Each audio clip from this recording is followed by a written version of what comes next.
Assalamualaikum warahmatullahi wabarakatuh. Baiklah, kami dari kelompok 4 akan menampilkan video kerusakan lingkungan dan pandangan Islam terhadap kerusakan tersebut. Dengan saya Nur Syamsiah Dini dengan NIM G1E123056. Saya Salsarif Dolnaifa dengan NIM G1E123034. Saya Raiza Salsabila dengan NIM G1E123026. Saya Katrul Rifka dengan NIM G1E123050. Baiklah, inilah cuplikan video kami. Ding ding. Sungai adalah salah satu sumber kehidupan bagi masyarakat sekitar, yang mana jika kekeringan tiba, sungai tersebut bisa digunakan sebagai sumber mata air untuk kehidupan bermasyarakat. Nah, pada zaman dahulu, banyak warga yang memanfaatkan air sungai tersebut untuk mencukupi kehidupan sehari-hari seperti memasak, mandi, dan masih banyak lagi. Saat itu, air sungai masih jernih dan sehat. Berbeda dengan saat ini, yang mana air sungai dipenuhi dengan limbah cair.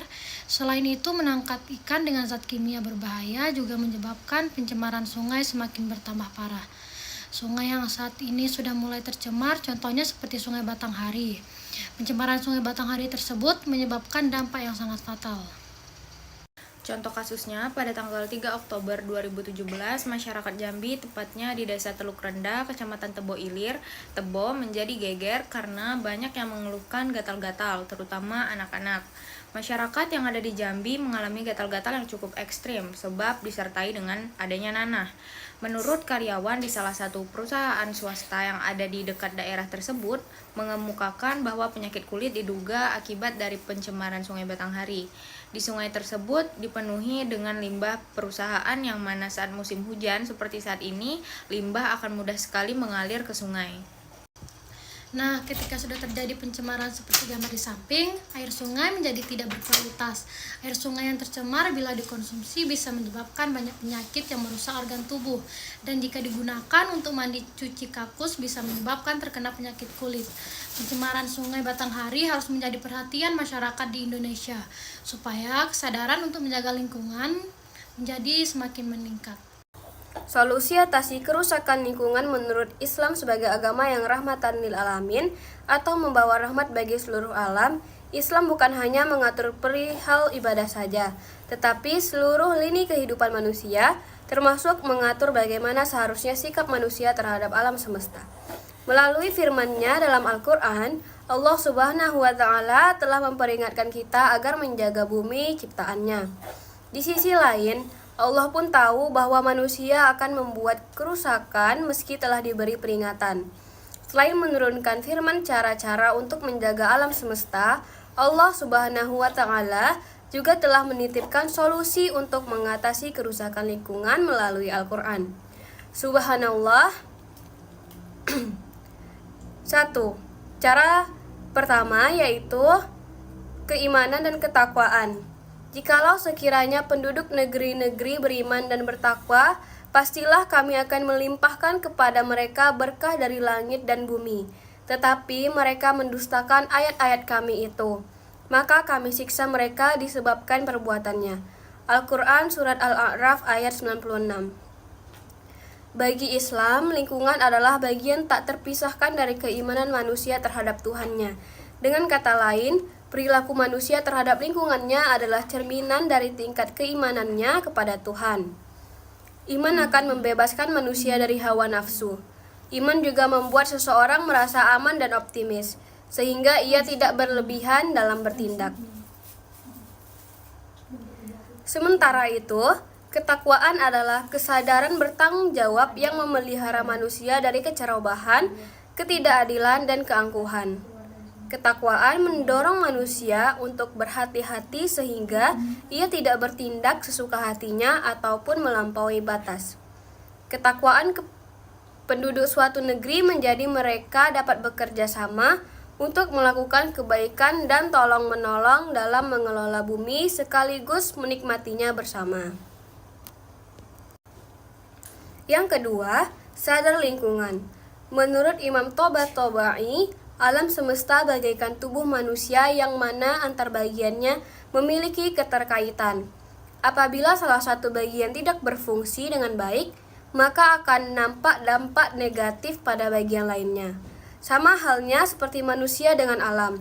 Dua hal ini bagaikan tubuh manusia yang saling bergantung. Apabila alam rusak, maka manusia juga akan merasakan dampaknya. Dengan menyadari fakta tersebut, manusia akan dapat mengerem hawa nafsunya untuk mendapatkan keuntungan lebih. Manusia yang sadar lingkungan berarti juga sadar akan peran serta fungsi dirinya sebagai khalifah di bumi. Kesadaran atas lingkungan ini termasuk ciri dan perbedaan manusia dengan makhluk hidup lainnya. Dengan demikian, hanya manusia saja yang dapat mengatasi masalah-masalah lingkungan dengan akal dan kesadarannya. Nah, solusi yang ketiga yaitu pengelolaan yang berkelanjutan. Untuk memenuhi kebutuhan hidup, manusia diperbolehkan untuk memanfaatkan segala sumber daya secara wajar dan bertanggung jawab, tetapi tetap harus memikirkan generasi yang akan datang. Selain itu, manusia juga dilarang melakukan penyalahgunaan atau perubahan sumber daya alam hanya untuk kepentingan tertentu, sehingga hak pemanfaatan bagi semua orang menjadi berkurang. Nah, manusia diciptakan dengan akal, pikiran, hati, dan perasaan, serta kelengkapan fisik biologis agar dapat menjalankan fungsi dan tugasnya sebagai khalifah di muka bumi. Sebagaimana disebutkan dalam surah Al-Baqarah, yang artinya, ingatlah ketika Tuhanmu berfirman kepada para malaikat, sesungguhnya aku hendak menjadikan seorang khalifah di muka bumi. Mereka berkata, mengapa engkau hendak menjadikan khalifah di bumi itu orang yang akan membuat kerusakan padanya dan menumpahkan darah, padahal kami senantiasa bertasbih dengan memuji engkau dan mensucikan engkau. Tuhan berfirman, sesungguhnya aku mengetahui apa yang tidak kamu ketahui. Quran Surah Al-Baqarah ayat 30. Nah, dari ketiga solusi di atas, larangan berbuat kerusakan dalam Islam, seperti kasus-kasus di atas, menyatakan bahwa kerusakan lingkungan dapat berakibat fatal. Islam sendiri telah mengajarkan manusia untuk hormat terhadap alam dan melarang untuk berbuat kerusakan padanya. Sebab alam adalah bagian dari hidup manusia. Apabila manusia tidak mengelola alam dengan baik, maka sama saja mereka menghancurkan hidupnya sendiri. Sesuai dengan firman Allah dalam Quran Surah Al-A'raf ayat 56 yang artinya, dan janganlah kamu berbuat kerusakan di muka bumi setelah diciptakan dengan baik. Berdoalah kepadanya dan rasa takut dengan penuh harapan. Sesungguhnya rahmat Allah sangat dekat kepada orang-orang yang berbuat baik. Quran Surat Al-A'raf ayat 56. Melalui ayat di atas, Allah meminta manusia untuk tidak berbuat kerusakan dalam bentuk apapun, baik dalam perilaku, seperti merusak, membunuh, mencemari sungai, dan lain-lain, maupun berbuat kerusakan yang terkait dengan akidah, seperti musyrik, kufur, dan segala bentuk kemaksiatan. Masalah akidah juga penting untuk diperhatikan karena kerusakan mental menjadi salah sebab terjadinya kerusakan fisik. Itulah mengapa Allah memperbaiki bumi ini dengan cara mengutus Rasulnya, menurunkan Al-Quran, serta menetapkan syariat.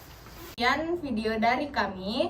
Wassalamualaikum warahmatullahi wabarakatuh.